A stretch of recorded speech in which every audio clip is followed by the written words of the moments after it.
Welcome. I'm Kinetic Symphony. I hunt down and report on weird and true mysterious stories, from glitches to the paranormal. Case file number 1386, written by Secret Columns 865. The strange temporal episode on the San Mateo Bridge.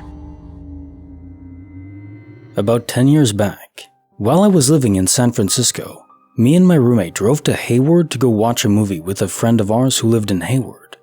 To get to Hayward from San Francisco, you have to cross the San Mateo Bridge. I have driven that bridge what feels like 1,000,000 times, so I am super familiar with how long it takes to get across it.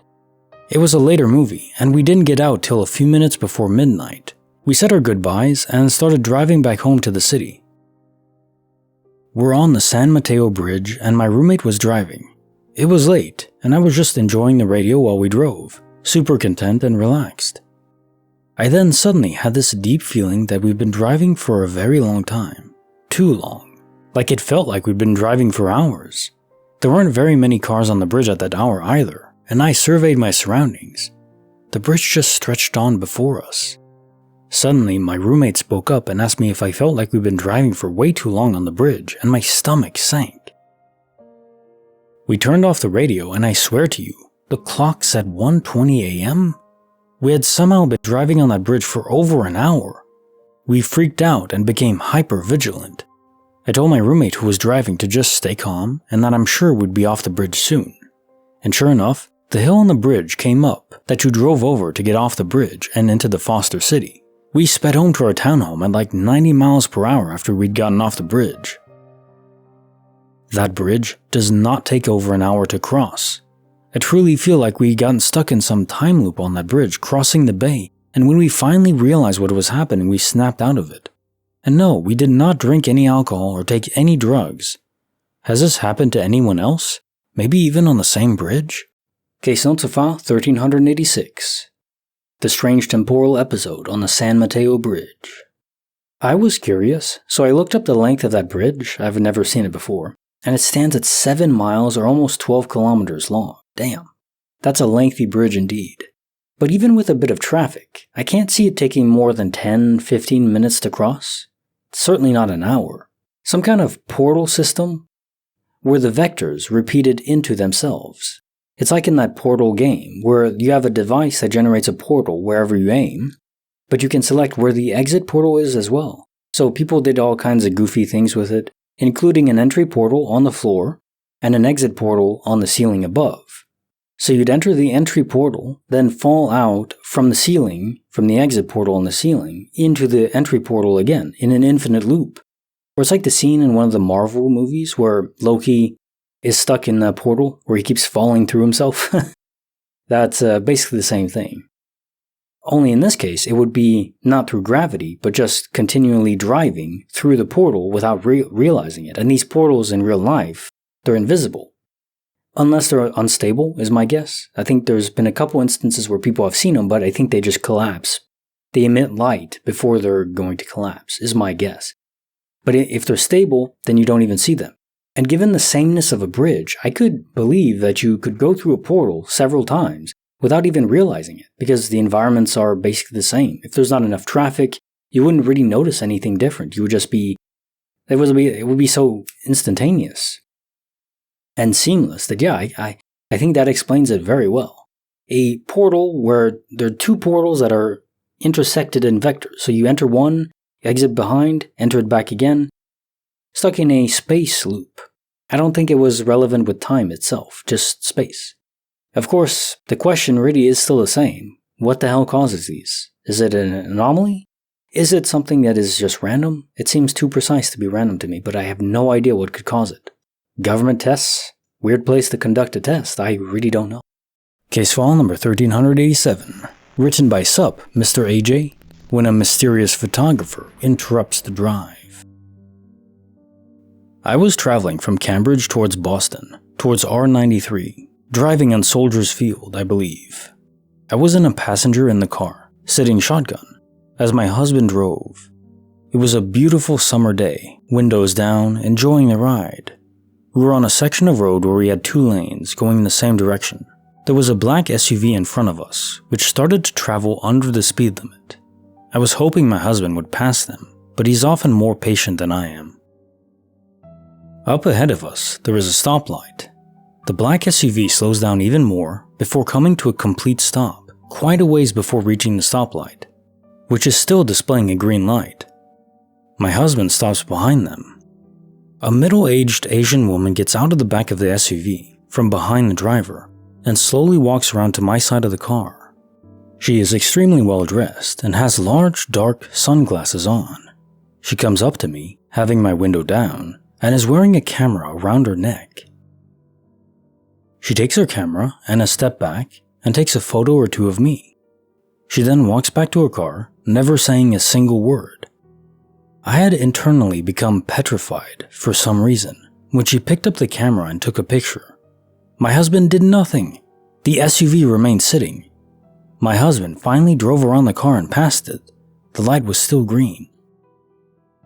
We were in a stupefied shock. I did not comprehend why my husband didn't drive off and instead just sat there, allowing her to do this. There was nothing special about our car or us or me. It was such a baffling, odd occurrence. We never really tell people because we have no explanation and it sounds weird and kind of anticlimactic. Case notes for the file 1387, when a mysterious photographer interrupts a drive.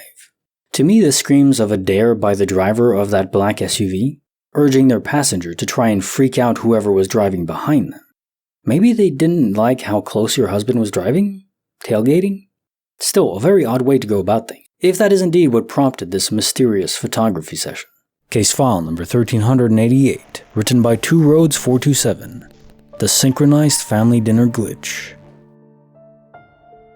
My family just experienced a glitch all together at dinner this evening. We were eating salmon, potatoes, and a bunch of other veggies. Rule is, finish what is on your plate before you ask for more. Dad reminded the youngest who was asking for more salmon. She still has yellow zucchini and potatoes left. The youngest child had been resisting veggies lately. She didn't want the yellow zucchini, so I traded her for some broccolini. She was very happy and ate it all. Then proceeded to finish her potatoes. I saw very clearly that her plate was empty, so I gave her more salmon, took the initial bones out, and Dad checked the rest for any other bones. All of a sudden, I see more potatoes and yellow zuck on her plate. I thought maybe Dad put some on. Strange, because I knew she was getting full already and thought the salmon would be her last serving. Well, I was wrong, and she asked again for more salmon after finishing that second serving. Dad told her again she needs to finish what is on her plate. I suggested that since this was her second serving of potatoes and zuck, she did not need to finish that, especially because she did not serve it to herself. Dad then said that it was the original potatoes and zuck from the first serving. He recalled that when I gave her the second salmon, those were still on her plate. We had a whole discussion about it and agreed we must have been in different dimensions. Youngest doesn't recall how those got on her plate, but she does know she cleared her plate the first time. The oldest recalled seeing the plate empty too, then said it must have been one of her new ghost friends who gives people things they don't want or need.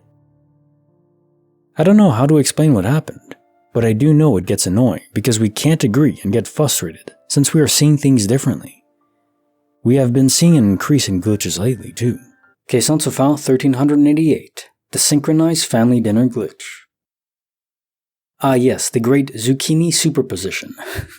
I think the last line is a dead giveaway. More glitches lately. This indicates a failure to re-render properly from a multiverse trip. Your very code is corrupted or incomplete, which for some reason generates errors in the local environment around you. In this case, someone in your family at that dinner table had recently returned from a different universe, and their presence there destabilized the environment, including the food. So, simply enough, the youngest child received extra yellow zucchini and taters from a different version of herself in a different universe, and over there, she didn't even have to finish the first serving. So just fish all night. Not bad. Salmon's pretty good. And now time for the quote of the day. The argument from intimidation is a confession of intellectual impotence. Ayn Rand. I think this definitely applies, but I think it can expand it a bit to go that the problem is people aren't coming to discussions and debates as individuals most of the time. They're coming as part of a team, a tribe, as we spoke a few days ago, where The whole idea is to fit in with your tribe. You select a tribe, a team, Democrat, Republican, whatever it may be. Could be a sports team too, or whatever the topic. There's usually groups and teams involved. The issues themselves largely don't matter. It's just about rhetoric. And is your rhetoric better? Your team's rhetoric better than the other team's? But you're not going to get anywhere productive if that's how you approach things. I mean, you can belong to a team. I think we all want to some extent, but you have to approach these discussions as an individual trying to expand their own knowledge. It's so difficult though. And if you don't do that, honestly, you'll just use any rhetoric device that you can, including intimidation or insults or petty bickering, high school behavior, bullying even. It is unfortunate, but it's not easy to correct. And I mean, I don't have all the answers. I don't know how to calm things down. And I mean, it's been especially bad since 2016. And you can notice this, I think, with how many debates you can find online. The amount of good, wholesome debates where people are willing to just agree to disagree, even though the issues are hot and important. Very hard to find these days. I think we'll know things are getting back to normal when there's more debates about. And people are respectful, relatively respectful. Obviously, emotions can get heated, but they can keep themselves relatively friendly. If you can get to that point again, then I think there's potential. But right now, it's kind of a mess. Like the video, subscribe, hit the bell. Kinetic Symphony signing off.